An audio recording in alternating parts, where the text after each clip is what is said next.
Hello everyone, I am Rinki Jha from Adarsh Shiksha Niketan high school. आज हम class 6 में चैप्टर 9 पढ़ेंगे साइंस का, the living organism, characteristics and habitats. जो लिविंग ऑर्गेनिज्म होते हैं उसकी कैरेक्टरिस्टिक्स क्या है और हैबिटेट्स मतलब कि कहाँ रहते हैं, होम कहाँ है उनका। तो पहली और बूझे बताते हैं कि वो एक बार ट्रिप पे जाते हैं राजस्थान में, जहाँ वो हॉट डेजर्ट में काफ़ी कुछ चीज़ें देखते हैं, कैक्टस देखते हैं, कैमल देखते हैं और देखते हैं कि यार ये इतनी गर्मी में यहाँ पे कैसे रह पा रहे हैं।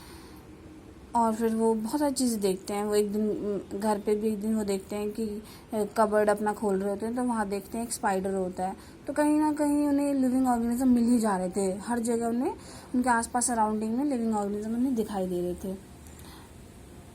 उन्होंने जब Another thought that occurred to Paheli and Bouge was about the kinds of living organisms that were present in different locations there भी। वो हर एक लोकेशन पे गए थे जहाँ पे भी, तो वहाँ उन्होंने अलग अलग टाइप के लिविंग ऑर्गेनिजम्स देखे थे। डेजर्ट में कैमल्स देखे थे, माउंटेन्स में गॉड्स एंड याक्स देखे थे, क्रैब्स बीच पे देखे थे, and such a variety of fish being caught by fisherman. बहुत सारे वैरायटी ऑफ फिश देखे थे जो कि फिशरमैन द्वारा कैच किए जा रहे थे सी में। और बहुत सारे काइंड्स ऑफ प्लांट्स देखे थे। ये सब फिर सोचने लगे कि हर सराउंड मतलब इतने सारे प्लांट्स डिफरेंट डिफरेंट रीजन्स में रहते हैं, ये कैसे सरवाइव करते हैं, मतलब इनका कैसे ये कैसे अपने आप को उस नेचर में अडेप्ट कर लेते हैं। तो कहते हैं चलो एक स्टार्ट करते हैं फॉरेस्ट से, जहाँ पे काफ़ी सारे मतलब आप जो भी एनिमल्स और प्लांट्स देख रहे हैं वो इस कॉलम में एनलिस्ट करना है कि क्या चीज़ें माउंटेन पे, डेजर्ट पे हैं, क्या सी में है और क्या बहुत सारी अलग अलग जगह जो भी फॉरेस्ट में है कुछ। तो यहाँ पे वो देखते हैं कि हैबिटेट एंड एडेप्टेशन की बात करते हैं। कहते हैं in the sea plants and animals surrounded by saline water. Sea में क्या होता है, प्लांट्स और एनिमल्स जो है सलाइन, क्योंकि सी का सारा वाटर का तो सलाइन होता है, नमक वाला पानी होता है। तो most of them use the air dissolve, और वो जो एयर लेते हैं वो कहाँ से लेते हैं, वाटर में ही एयर, हर जगह एयर प्रेजेंट होता है, वाटर में भी एयर होता है, तो उससे डिजॉल्व एयर को लेते हैं। This is very little water available in the dessert, it is very hot in the day time and very cold at night. और डेजर्ट में देखा जाए तो बहुत ज़्यादा गर्मी होती है, बहुत ज़्यादा गर्म होता है डेजर्ट हमारा। तो फिर कैमल वगैरह वहाँ कैसे रह पाते हैं, क्योंकि कैमल जो है सबसे पहली बात तो स्वेट बहुत कम करते हैं, मतलब उनको पसीने बहुत ज़्यादा कम आते हैं, समझ आते ही नहीं है। और जो उनके पैर होते हैं वो काफ़ी लंबे होते हैं, तो जो हीट जो है वो उनकी बॉडी तक पहुँच ही नहीं पाता इस वजह। और पानी जो है वो अपना स्टोर करके रख लेते हैं, धीरे धीरे पीते रहते हैं, तो इसलिए कैमल जो है बिना वाटर के भी काफ़ी दिन तक सर्वाइव कर सकते हैं। फिर बात करते हैं फिशेज़ की।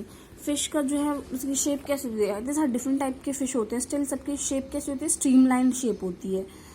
स्ट्रीमलाइन शेप हमने पढ़ा था चैप्टर 8 में। और वो क्या करते हैं, इससे उनके ऊपर एक स्लिपरी स्केल्स होती है उनकी बॉडीज़ पे। These scales protect the fish and also helping easy movement through water, और ये उनके हेल्प करती हैं वाटर में अच्छे से मूव कराने में। ऑक्सीजन कैसे लेते हैं, वैसे ही पानी में डिजॉल्व ऑक्सीजन जो होता है उससे लेते हैं।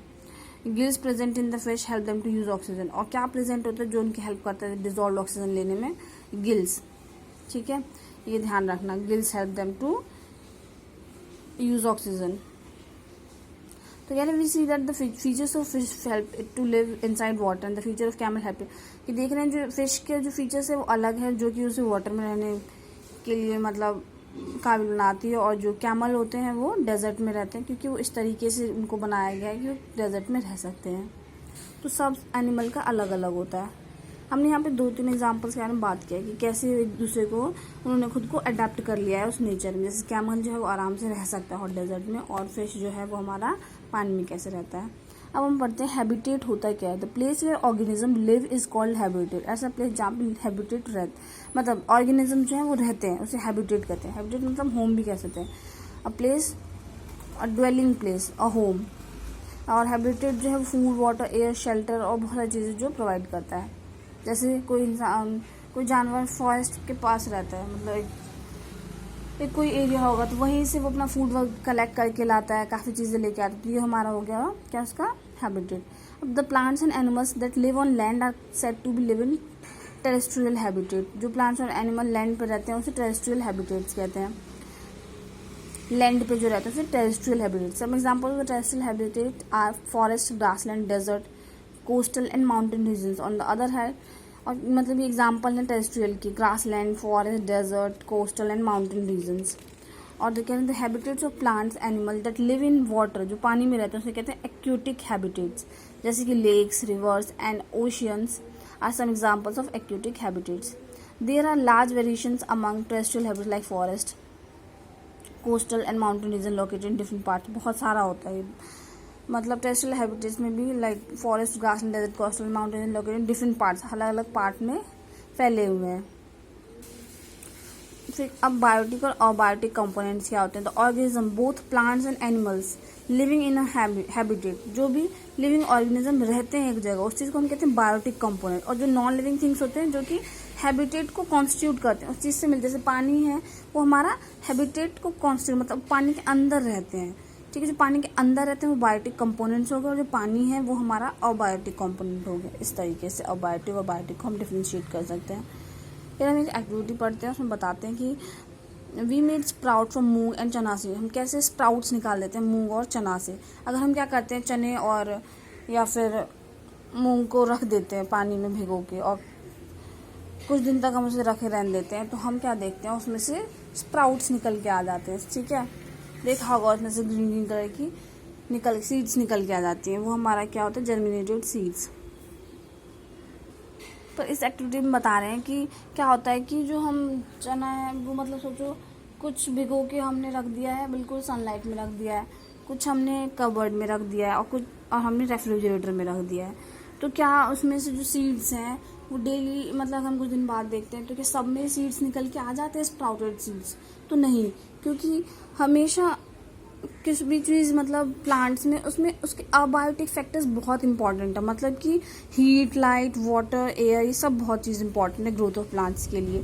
तो कोई अगर रेफ्रिजरेटर में है तो उसको एयर नहीं मिल पाएगा अच्छे से, सनलाइट नहीं मिल पाएगी, तो इस वजह से उसमें सीड्स नहीं आएंगी। ऐसे जो कबर्ड में उसमें भी नहीं आएंगे, मतलब उसमें भी लाइट नहीं पहुंच पाएगी, अगर आएगा वो तो बहुत ज़्यादा स्लोअर प्रोसेस होगा। तो कह रहे हैं कि बहुत ज़्यादा इम्पॉर्टेंट है ये चीज़ें भी। आज के लिए हम इतना ही पढ़ते हैं, बाकी हम नेक्स्ट वीडियो में पढ़ेंगे। Till then keep rising class.